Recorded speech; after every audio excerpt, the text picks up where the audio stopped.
lang, Mr. Chair. Thank you. Mr. Chair, this is the problem of non-lawyers. They insist on something that should not be done. Can I answer as head of the agency of the Office of the Vice President as well? No, you are not allowed. Please continue, Congresswoman Luisto. Congressman Marcoleta, you recognize. Thank you, Mr. Chair.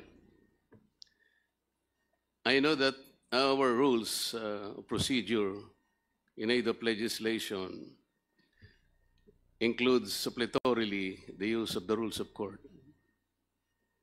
Under the rules of court, Your Honor, which are the rules being used in the courts of law, hypothetical questions are not allowed to be asked.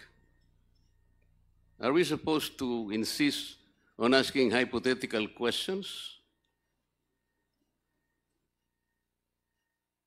Could you please be specific, Congressman Marcoleta? It's very specific, Mr. Chair. The witness is being asked hypothetical questions. These are disallowed in the courts of law. If you're using the rules of court suppletorily, what is the purpose of asking hypothetical questions? Under our internal rules, the rules of procedure governing the proceedings before the Committee on Good Government under Section 16, it provides that rules of procedure and evidence in any meeting of the committee, the rules of evidence prevailing in courts of law or equity shall not be controlling, and the committee shall use every and all reasonable means to ascertain the facts in each case speedily and objectively without regard to technicality of law or procedure. Yes, Mr. Chair, we're talking of facts. All in the We're not intent. talking about hypothetical situations here. We're not supposed to be getting facts out of speculations. We cannot speculate on the questions that should be asked and answered. This will not benefit the committee, Mr. Chair. Thank you very much. Thank you. Noted, Congressman Marcoleta. Mr. Chair. Please Mr. Chair. continue with the... Mr. Chair. Congressman Dagdag lang po na Manuel. response, Mr. Chair, since always po ini-invoke na kung ano yung dapat na conduct ng committee, ano yung bounds ng mga discussions natin.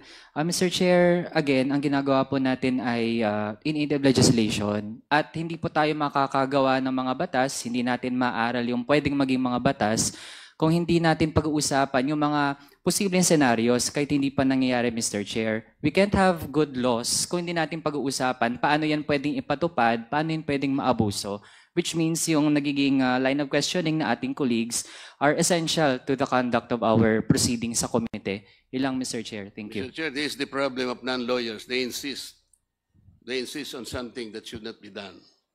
Noted, Thank you. Congressman Marcoleta. Mr. Chair. Mr. Chair. Yes, Madam Vice President. Can I answer as head of agency of the Ano po, Office of the Madam? Vice President? Can I answer as head of the agency of the Office of the Vice President as well? With respect to the... To the comment manifestation of Congressman Marcoleta, sir. No, you are not allowed. Please continue, Congresswoman Luisto.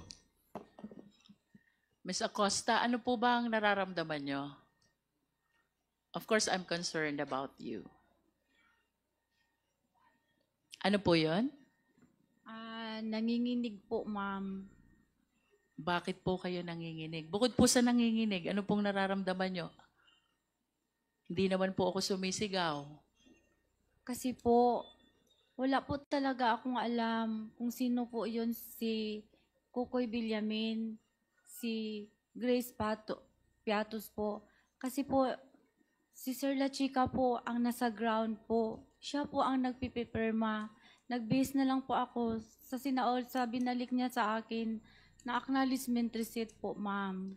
Pero ma'am, I hope you acknowledge na yun pong sinasabi niyong ginawa ni Colonel La Chica.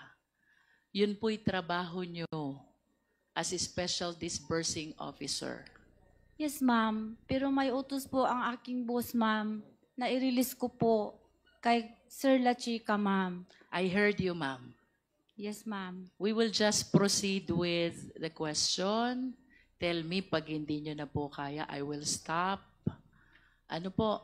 You just answer from what you believe is true to yourself. Yes, ma'am. Punta po tayo kay Kokoy Villamin. Do you know this person? Wala po talaga akong alam, ma'am. Wala po kayong alam. Yes po, ma'am. Surname Villamin. May kilala po ba kay sa Davao na Villamin? Wala po akong alam, ma'am. Wala po akong kilala, ma'am. Okay. So you cannot answer with respect to the identity of this Kokoy Villamin. Mr. Chair, do we have the NBI here as well as the PSA? They are not yet here. Not yet here. But I believe that We have submitted the acknowledgement receipt. In process daw po. okay. Ms. Acosta, do you confirm that the 125 million for the last quarter of 2022 was utilized from December 21 to December 31 as stated in the records? Yes, ma'am. Based po sa binigay sa akin ni Sir La Chica Okay. na accomplishment report at saka acknowledgement receipt po. Ms. Acosta, this is 125 million spent in, I believe 10 days nga po ito eh. Hindi 11 days. Kasi under the law, when we count, we exclude the first, we include the last. So if we count from December 21 to December 31, this will be equivalent to 10 days. Tanggalin po natin yung sinasabi ni Chairman Acop na holiday, 3 days, in other words, 7 araw na lang po. Can you please enlighten us? Paano po kaya naubos, naibayad, na-disburse ni Colonel Chica yung buong amount ng 125 million in 7 days? Ma'am, hindi po ako makasagot niyan, ma'am. Kasi hindi po ako ang naggastos. In reality po, ma'am. Si Sir La Chica po ang may alam, ma'am. Ma'am, you were the special disbursing officer of Davao from 2019 to 2022. And then you became the disbursing officer of the OVP. So kagaya po ng sabi nyo kanina, you have mastered already the process of utilization of confidential fund. Isang tanong lang po, posible po ba ito na ang 125 million ay magastos sa nalolooban lamang ng 7 weekdays? Hindi ko po alam, ma'am. Kasi hindi po ako ang personal gastos Ms. po sa Acosta, pera, ma'am. the question is based on your experience as SDO. Sabi niyo po kanina, 3 years kayong naging SDO ng Confidential Fund in Davao City. You even said you have mastered already the process of utilization.